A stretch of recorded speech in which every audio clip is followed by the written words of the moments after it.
ब्रजकिशोर बिंद खनन मंत्री रहा है भाई, पैसा लूटा है वो व्यक्ति। आप नोट कर लीजिए, बीजेपी का सरकार तय है, इसमें कहीं किंतु परंतु नहीं। वीआईपी पार्टी से अलग हुए बागी नेता सकलदेव बिंद ने अब बीजेपी का दामन थाम लिया है। बीजेपी के दामन थामते ही उन्होंने महागठबंधन पर जोरदार तरीके से हमला बोला है और कहा कि गठबंधन में उनका साथ बड़ा अन्याय किया। उन्होंने तेजस्वी यादव पर आरोप लगाते हुए कहा कि तेजस्वी ने 14 अक्टूबर को तारापुर विधानसभा से नामांकन कराया था, लेकिन उसके बाद आरजेडी से वहां से अपना उम्मीदवार उतार दिया। इससे नाराज होकर उन्होंने बीजेपी ज्वाइन कर ली। सकलदेव बिंद ने कहा कि राजद और महागठबंधन ने निषाद समाज के साथ अन्याय किया है, इसका बदला हम तो जरूर लेंगे। वर्ष 2000 से राजद के साथ थे और 2014 में वीआईपी पार्टी से जुड़े, लेकिन अब 25 साल का हिसाब 2025 में ही चुकाने की बात उन्होंने कह डाली। आगे उन्होंने दावा किया कि अति पिछड़ा वर्ग और निषाद समाज पूरी मजबूती के साथ बीजेपी के पक्ष में है और सम्राट चौधरी को दोबारा डिप्टी सीएम बनाने का काम हम लोग करेंगे। साथ ही उन्होंने कहा कि मुकेश साहनी के भाई संतोष साहनी के खिलाफ भी आरजेडी ने प्रत्याशी उतार दिया, जिसे साफ है कि राजद वीआईपी पार्टी को बर्बाद करना चाहती है। उन्होंने विश्वास जताया कि बीजेपी में उन्हें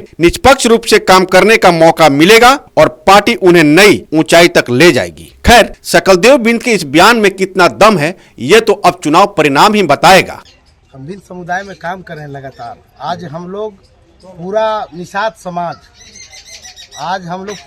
समाज मुकेश सहनी को नेता मान रहे थे, उसमें हम भी एक बिंद थे जी।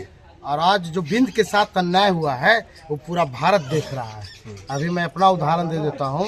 आदरणीय हमारे नेता श्री मुकेश सहनी जी यहाँ 3 साल से तैयारी कर रहे थे, कोर कमेटी मेंबर बना रहे थे। और जिस दिन हम लोग तैयारी किए थे स्टार्ट, नॉमिनेशन का हमको तारीख दे दिया गया। हम 17 को सोशल मीडिया के द्वारा नॉमिनेशन का तय रखा गया था। फिर बोले कि नहीं, आप 14 को नॉमिनेशन करवाइए तेजस्वी यादव कि आप अभी नॉमिनेशन करवाइएगा, हो सकता है पेपर छट जाएगा तो फिर गड़बड़ा जाएगा पेपर, आप बाद में दे दीजिएगा। हम कर लिया। आज बिंद के साथ इतना बड़ा अत्याचार हो रहा है पूरे बिहार में। आप देख लीजिए, हमको टिकट से अलग कर दिया गया। आप देख लीजिए, बाल गोविंद बिंद जहाँ चुनाव लड़ रहे वीआईपी से, अब ब्रजकिशोर बिंद दे दिया है टिकट आरजेडी लालटेन छाप चैनपुर विधानसभा से। तो बिंद के साथ तो भारी बहुत बड़ा न्याय कर रहा है। इसका न्याय 2025 में हम 2000 से कंटिन्यू लालटेन को ढो रहे थे अपने माथे पर। बीच में मुकेश सहनी आने के बाद 2014 से उनके साथ थे। 2025 में 25 साल आज तक उस पार्टी का हम वफादार सिपाही थे और 2025 में 25 साल का बदला 25 में लेंगे और सरकार से उसको हटाकर अति पिछड़ा का ताकत दिखाएंगे। ब्रजकिशोर बिंद खनन मंत्री रहा है भाई, पैसा लूटा है वो व्यक्ति, आज उसके सामने आप खड़ा कर दिए हैं। बाल गोविंद बिंद जो साधारण आज तक उसके पास घर नहीं है, तो सोची समझी राजनीति है कि बिंद को दबाकर समाप्त कर देना। आप नोट कर लीजिए, बीजेपी का सरकार तय है, इसमें कहीं किंतु परंतु नहीं।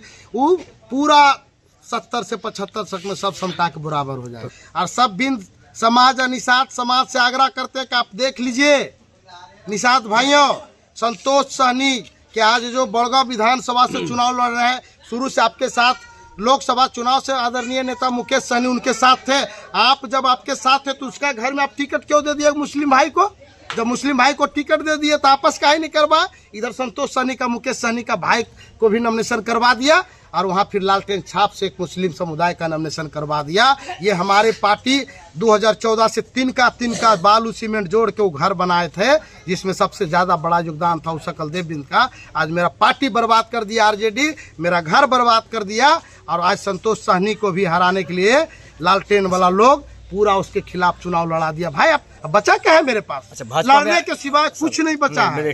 मुंगेर से कुलांचल लाइव के लिए मोहम्मद इम्तियाज खान की रिपोर्ट।